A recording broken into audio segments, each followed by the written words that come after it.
ನಮಸ್ಕಾರ ಎಲ್ರಿಗೂ. ಎಲ್ಲರೂ ಹೇಗಿದ್ದೀರಾ? ನಾವು ತಿನ್ನೋ ಪ್ರತಿ ಆಹಾರದಲ್ಲೂ ಹೆಚ್ಚಿನ ಪೌಷ್ಟಿಕಾಂಶ ನಮ್ಮ ಶರೀರಕ್ಕೆ ಹೋಗೋ ಥರ ನೋಡ್ಕೊಳ್ಳೋದು ಬಹಳ ಮುಖ್ಯ ಆಗುತ್ತೆ. ಡಯಟ್ ಪ್ಲ್ಯಾನ್ ಮಾಡ್ತಾ ಇರೋವಂಥವ್ರು, ವೆಯ್ಟ್ ಲಾಸ್ ಮಾಡಬೇಕು ಅಂದ್ಕೊಂಡಿರೋವಂಥವ್ರಿಗೆ ಈ ಒಂದು ರೆಸಿಪಿ ತುಂಬಾ ಹೆಲ್ಪ್ಫುಲ್ ಆಗುತ್ತೆ. ಹೌದು, ನಿಮ್ಮೆಲ್ಲರಿಗೂ ಆಗಲೇ ಗೊತ್ತಿರೋ ಹಾಗೆ ಇವತ್ತು ನಾನು ರಾಗಿ ದೋಸೆ ರೆಸಿಪಿನ ಈ ವಿಡಿಯೋದಲ್ಲಿ ಶೇರ್ ಮಾಡ್ತಾ ಇದ್ದೀನಿ.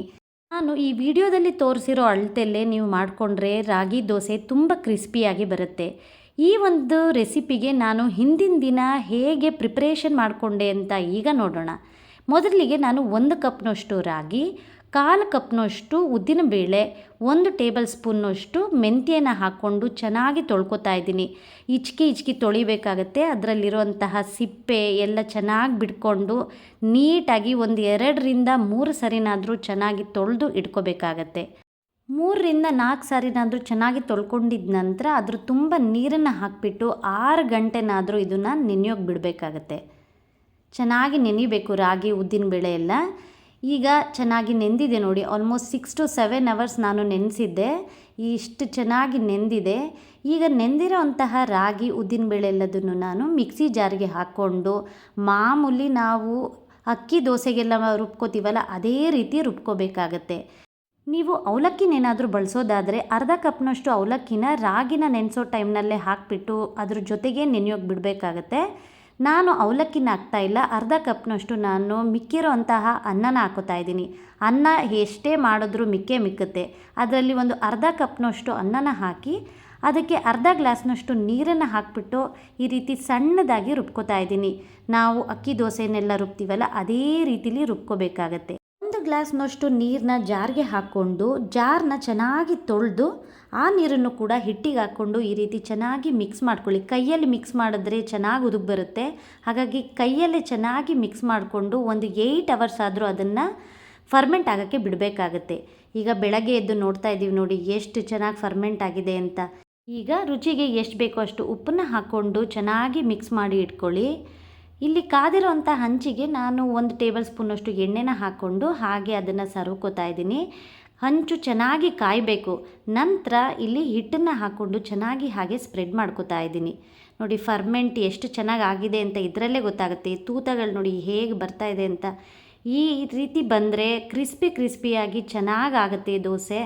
ಈ ದೋಸೆಗೆ ನೀವು ಎಣ್ಣೆ, ಬೆಣ್ಣೆ, ತುಪ್ಪ ಯಾವುದನ್ನಾದರೂ ಹಾಕ್ಕೊಂಡು ತಿನ್ಬೋದು. ನೀವು ಯಾವುದನ್ನು ಹಾಕಿದ್ರೂ ಕೂಡ ಅಷ್ಟೇ ರುಚಿಯಾಗಿರುತ್ತೆ. ಇನ್ನೊಂದು ಹೇಳಬೇಕು ಅಂದರೆ ನಿಮಗೆ ತಿನ್ನೋ ಟೈಮ್ನಲ್ಲಿ ಇದು ರಾಗಿಯಿಂದ ಮಾಡಿರೋದು ಅನ್ನೋದು ಗೊತ್ತೇ ಆಗಲ್ಲ, ಆ ಫೀಲೇ ಬರಲ್ಲ, ಅಷ್ಟು ಚೆನ್ನಾಗಿರುತ್ತೆ. ಬಿಸಿಲಿ ತಿಂತಾ ಇದ್ರಂತೂ ಇನ್ನೂ ಮಜವಾಗಿರುತ್ತೆ. ಆರಿದ್ರೂ ಕೂಡ ಏನೂ ತೊಂದರೆ ಇಲ್ಲ, ಅದ್ರ ಟೆಕ್ಸ್ಚರ್ ಮಾತ್ರ ಹಾಗೇ ಇರುತ್ತೆ. ಈ ಒಂದು ಡಯಟ್ ರೆಸಿಪಿ ಖಂಡಿತ ನೀವೆಲ್ಲರೂ ಟ್ರೈ ಮಾಡಬೇಕು, ತುಂಬ ರುಚಿಯಾಗಿರುತ್ತೆ. ಇದೇ ಹಿಟ್ಟಿಗೆ ಆನಿಯನ್ ರಾಗಿ ದೋಸೆ ಕೂಡ ಮಾಡ್ಕೊಬೋದು. ಹೋಟ್ಲಲ್ಲೆಲ್ಲ ಒಂದೊಂದಕ್ಕೆ ರೇಟ್ ಇಡ್ತಾರೆ. ಪ್ಲೇನ್ ದೋಸೆಗೊಂದು, ಆನಿಯನ್ ದೋಸೆಗೊಂದು, ರವಾ ದೋಸೆಗೊಂದು ಅಂತ. ಸಿಂಪಲ್ ಇದೇ ಹಿಟ್ಟಿಗೆ ಅವ್ರ ಮೇಲೆ ಆನಿಯನ್ ಉದುರಿಸಿ ಅದ್ರ ಮೇಲೆ ಸ್ವಲ್ಪ ಕೊತ್ತಂಬರಿ ಸೊಪ್ಪನ್ನು ಉದುರಿಸ್ತಾರೆ ಅಷ್ಟೇ. ಅದನ್ನು ನಾವು ಮನೆಯಲ್ಲೇ ಮಾಡ್ಕೊಬೋದು. ನೋಡಿ ಹಿಟ್ಟನ್ನು ಹಾಗೆ ಸ್ಪ್ರೆಡ್ ಮಾಡಿಕೊಂಡು ಅದಕ್ಕೆ 1-2 ಟೇಬಲ್ ಸ್ಪೂನ್ನಷ್ಟು ಎಣ್ಣೆ, ಬೆಣ್ಣೆ, ತುಪ್ಪ ಏನನ್ನಾದರೂ ಹಾಕ್ಕೊಂಡು ಒಂದು ಈರುಳ್ಳಿನ ಸಣ್ಣದಾಗಿ ಹೆಚ್ಚಿಬಿಟ್ಟು ಹಾಕ್ಕೊಂಡ್ರೆ ಅದೇ ಆನಿಯನ್ ದೋಸೆ. ಇಷ್ಟು ಸಿಂಪಲ್ಲಾಗಿರೋಂತಹ ದೋಸೆಗಳನ್ನ ನಾವು ಮನೆಯಲ್ಲೇ ಮಾಡ್ಕೊಂಡು ತಿನ್ಬೋದು. ಹೈಜಿನಾಗೂ ಇರುತ್ತೆ, ಹೆಲ್ದಿಯಾಗೂ ಇರುತ್ತೆ. ಈ ದೋಸೆಗೆ ನೀವು ಯಾವ ರೀತಿಯಾದಂತಹ ಚಟ್ನಿನ ಆದರೂ ನೀವು ಸೈಡ್ ಡಿಶ್ ಆಗಿ ಬಳಸ್ಬೋದು. ಈ ಒಂದು ಸಿಂಪಲ್ ಆಗಿರೋಂತಹ ರಾಗಿ ದೋಸೆ ರೆಸಿಪಿ ನಿಮ್ಮೆಲ್ಲರಿಗೂ ಇಷ್ಟ ಆದರೆ ಖಂಡಿತ ನನ್ನ ಚಾನಲ್ನ ಸಬ್ಸ್ಕ್ರೈಬ್ ಮಾಡೋದನ್ನು ಮರಿಬೇಡಿ. ಈಗ ಮತ್ತೊಂದು ದೋಸೆ ರೆಸಿಪಿನ ನೋಡೋಣ ಬನ್ನಿ. ಉದ್ದಿನ ಬೇಳೆನ ಬಳಸ್ದಲೇ ಸಾಫ್ಟಾಗಿ ಬರುವಂತಹ ಮೆಂತ್ಯ ದೋಸೆ ರೆಸಿಪಿನ ನಿಮ್ಮೊಂದಿಗೆ ಶೇರ್ ಮಾಡ್ತಾ ಇದ್ದೀನಿ. ವಿಡಿಯೋ ಇಷ್ಟ ಆದರೆ ಖಂಡಿತ ಸಬ್ಸ್ಕ್ರೈಬ್ ಮಾಡ್ಕೊಳ್ಳೋದನ್ನು ಮರಿಬೇಡಿ. ಹಾಗೆ ಫ್ಯಾಮಿಲಿ ಮತ್ತು ಫ್ರೆಂಡ್ಸ್ಗೆ ಶೇರ್ ಮಾಡೋದನ್ನು ಮರಿಬೇಡಿ. ಈಗ ವಿಡಿಯೋ ಶುರು ಮಾಡೋಣ ಬನ್ನಿ. ನಾನಿಲ್ಲಿ 2.5 ಕಪ್ನಷ್ಟು ಇಡ್ಲಿ ಅಕ್ಕಿನ ತೊಗೊಂಡಿದ್ದೀನಿ. ನೀವು ದೋಸೆ ಅಕ್ಕಿನೂ ಕೂಡ ಬಳಸ್ಬೋದು. ಅದಕ್ಕೆ 2 ಟೇಬಲ್ ಸ್ಪೂನ್ನಷ್ಟು ಮೆಂತ್ಯ ಕಾಳನ್ನು ಹಾಕ್ಕೊಂಡು ಕ್ಲೀನಾಗಿ ತೊಳೆದು ಅದನ್ನು ನೆನೆಯೋಕೆ ಇಡ್ತಾ ಇದ್ದೀನಿ. ಇದನ್ನು ಮಿನಿಮಮ್ 6 ಅವರ್ಸ್ ಆದರೂ ನೆನೆಯೋಕೆ ಬಿಡಬೇಕಾಗತ್ತೆ. ನಾನು ಬೆಳಗ್ಗೆ ನೆನೆಸಿದ್ದೆ. ಈಗ ಸಂಜೆ ನಾನು ಅದನ್ನು ರುಬ್ಬೋಕ್ಕೆ ಗ್ರೈಂಡ್ರಿಗೆ ಹಾಕೋತಾ ಇದ್ದೀನಿ. ನೀವು ಮಾಮೂಲಿ ಮಿಕ್ಸಿಗೆ ಹಾಕ್ಕೊಂಡು ಗ್ರೈಂಡ್ ಮಾಡ್ಕೋತೀರಲ್ಲ ದೋಸೆಗೆ, ಆ ರೀತಿನೂ ಕೂಡ ಮಾಡ್ಕೊಬೋದು. ಎಲ್ಲದನ್ನು ಹಾಕ್ಕೊಂಡು ಸ್ವಲ್ಪ ನೀರನ್ನು ಹಾಕಿ ಕ್ಲೀನಾಗಿ ಇದನ್ನು ಗ್ರೈಂಡ್ ಮಾಡ್ಕೋತಾ ಇದ್ದೀನಿ. ಗ್ರೈಂಡ್ರಲ್ಲಿ ಯೂಶ್ವಲ್ ಆಗಿ ಸ್ವಲ್ಪ ಟೈಮ್ ಹಿಡಿಯುತ್ತೆ, ಬಟ್ ಗ್ರೈಂಡ್ರಲ್ಲಿ ರುಬ್ಬಿದ್ರೆ ಒಳ್ಳೆ ಟೆಕ್ಸ್ಚರ್ ಬರುತ್ತೆ, ದೋಸೆ ತುಂಬ ರುಚಿಯಾಗಿರುತ್ತೆ. ಈಗ ಸ್ವಲ್ಪ ರುಬ್ಬಿದ ನಂತರ 1 ಕಪ್ನಷ್ಟು ಕಾಯಿ ತುರಿನ ಹಾಕ್ಕೊಂಡಿದ್ದೀನಿ. ಕಾಯಿ ತುರಿನ ಹಾಕೋದ್ರಿಂದ ರುಚಿ ತುಂಬ ಚೆನ್ನಾಗಿರುತ್ತೆ. ನೀವು ಬೇಡ ಅಂದರೆ ಸ್ಕಿಪ್ ಕೂಡ ಮಾಡ್ಕೊಬೋದು. ಈಗ ಸ್ವಲ್ಪನೇ ನೀರನ್ನ ಹಾಕ್ಕೊಂಡು ನಾನು ಗ್ರೈಂಡ್ ಮಾಡ್ಕೋತಾ ಇದ್ದೀನಿ. ಗಟ್ಟಿ ಅನ್ನಿಸ್ತಾ ಇದ್ದಿದ್ದ ಕಾರಣ ಸ್ವಲ್ಪನೇ ನೀರನ್ನು ಬಳಸಿದ್ದೀನಿ. ಕಾಯಿ ತುರಿ ಎಲ್ಲ ಸ್ವಲ್ಪ ಸಾಫ್ಟ್ ಆಗಿದ ನಂತರ 1 ಕಪ್ನಷ್ಟು ನಾನಿಲ್ಲಿ ಅನ್ನನ ಬಳಸಿದ್ದೀನಿ. ಸ್ವಲ್ಪ ಮಿಕ್ಕಿದಂತಹ ಅನ್ನನ ಬಳಸಿದ್ದೀನಿ. ನೀವು ಅನ್ನದ ಬದಲು ಅವಲಕ್ಕಿನೂ ಕೂಡ ಬಳಸ್ಬೋದು. ಅವಲಕ್ಕಿನ ಬಳಸೋಕ್ಕಿಂತ ಮುಂಚೆ ಅದನ್ನು ನೆನೆಸ್ಬಿಟ್ಟು ಸಾಫ್ಟ್ ಮಾಡಿ ನಂತರ ನೀವು ಬಳಸಬೇಕಾಗತ್ತೆ. ಈಗ ಚೆನ್ನಾಗಿ ಸಾಫ್ಟಾಗಿ ಗ್ರೈಂಡ್ ಆಗಿದೆ ನೋಡಿ. ಈಗ ಇದನ್ನೆಲ್ಲ ನಾನು ಕಂಪ್ಲೀಟಾಗಿ ಒಂದು ಪಾತ್ರೆಗೆ ಹಾಕಿ ಎತ್ತಿಟ್ಕೊಂಡಿದ್ದೀನಿ. ಈಗ ಇದನ್ನು ಮಿನಿಮಮ್ ಒಂದು 8 ಅವರ್ಸ್ ಫರ್ಮೆಂಟ್ ಆಗೋಕ್ಕೆ ಬಿಟ್ಟಿದ್ದೀನಿ. ಈಗ ಬೆಳಗ್ಗೆ ಎದ್ದು ನೋಡ್ತಾ ಇರ್ಬೋದು ಎಷ್ಟು ಚೆನ್ನಾಗಿ ಫರ್ಮೆಂಟ್ ಆಗಿದೆ ಅಂತ. ಈಗ ರುಚಿಗೆ ತಕ್ಕಷ್ಟು ಉಪ್ಪನ್ನು ಹಾಕಿ ನಾನು ಸ್ವಲ್ಪ ಕ್ಲೀನಾಗಿ ಮಿಕ್ಸ್ ಮಾಡ್ಕೋತಾ ಇದ್ದೀನಿ. ಚೆನ್ನಾಗಿ ಮಿಕ್ಸ್ ಮಾಡಿಕೊಂಡು ಈಗ ಅಂಚನ್ನು ಕಾಯಕ್ಕೆ ಇಟ್ಕೊಂಡಿದ್ದೆ. ಅದ್ರ ಮೇಲೆ ಸ್ವಲ್ಪ ಎಣ್ಣೆನ ಹಾಕ್ಕೊಂಡು ಒಂದು ಟಿಶ್ಯೂ ಪೇಪರಿಂದ ಕ್ಲೀನಾಗಿ ಎಲ್ಲ ಕಡೆ ಸ್ಪ್ರೆಡ್ ಮಾಡ್ಕೋತಾ ಇದ್ದೀನಿ ಎಣ್ಣೆನ. ದೋಸೆ ಮಾಡೋಕ್ಕಿಂತ ಮುಂಚೆ ಈ ರೀತಿ ನೀವು ಕ್ಲೀನಾಗಿ ಕಾವಲಿಗೆ ಎಣ್ಣೆನ ಸರಕೊಂಡ್ರೆ ದೋಸೆ ಎಲ್ಲೂ ಕಚ್ಕೊಳ್ಳಲ್ಲ. ಈಗ 1 ಸೌಟ್ನಷ್ಟು ದೋಸೆ ಹಿಟ್ಟನ್ನು ಹಾಕಿ ಕ್ಲೀನಾಗಿ ನಾನು ಸ್ಪ್ರೆಡ್ ಮಾಡ್ತಾ ಇದ್ದೀನಿ. ಮುಚ್ಚಳ ಮುಚ್ಚಿ ಇದನ್ನು ಮೀಡಿಯಮ್ ಊರಿಲಿ ಕ್ಲೀನಾಗಿ ಬೇಯೋಕ್ಕೆ ಬಿಟ್ಬಿಡಿ. ಸ್ವಲ್ಪ ಚೆನ್ನಾಗಿ ಬೆಂದಿದ ನಂತರ ಎಣ್ಣೆ, ಬೆಣ್ಣೆ, ತುಪ್ಪ ಏನು ಬೇಕೋ ಅದನ್ನು ನೀವು ಮೇಲೆ ಹಾಕ್ಕೊಂಡು ಎರಡೂ ಬದಿನೂ ಕ್ಲೀನಾಗಿ ಬೇಯಿಸ್ಕೊಂಡ್ರೆ ರುಚಿಕರವಾಗಿರುವಂತಹ ಮೆಂತ್ಯ ದೋಸೆ ರೆಡಿ ಆಗುತ್ತೆ. ಉದ್ದಿನ ಬೇಳೆನ ಬಳಸಿಲ್ವಲ್ಲ, ಹಾಗಾಗಿ ಹುಳಿ ಕೂಡ ಬರಲ್ಲ. ನೀವು ಸಂಜೆ ತನಕನೂ ಕೂಡ ದೋಸೆ ಮಾಡ್ಕೊಂಡು ತಿನ್ಬೋದು, ಸ್ವಲ್ಪನೂ ಕೂಡ ಹುಳಿ ಬರಲ್ಲ.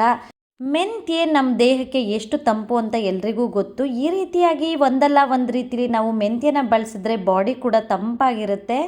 ಹಾಗಾಗಿ ಮೆಂತ್ಯ ದೋಸೆನ ನೀವು ಕೂಡ ಒಂದ್ಸರಿ ಟ್ರೈ ಮಾಡಿ. ಕಾಯಿ ತುರಿ ಹಾಕಿರೋದ್ರಿಂದ ಒಳ್ಳೆ ರುಚಿ ಕೂಡ ಇರುತ್ತೆ. ತುಂಬ ಆರೋಗ್ಯಕರವಾಗಿರುವಂತಹ ಈ ಮೆಂತ್ಯ ದೋಸೆ ರೆಸಿಪಿ ನಿಮ್ಮೆಲ್ಲರಿಗೂ ಇಷ್ಟ ಆಗಿದೆ ಅನ್ಕೋತೀನಿ. ನೀವು ಕೂಡ ಮನೇಲಿ ಒಂದ್ಸರಿ ಟ್ರೈ ಮಾಡಿ ಹೇಗೆ ಬಂತು ಅಂತ ಕಮೆಂಟ್ನಲ್ಲಿ ತಿಳಿಸಿ.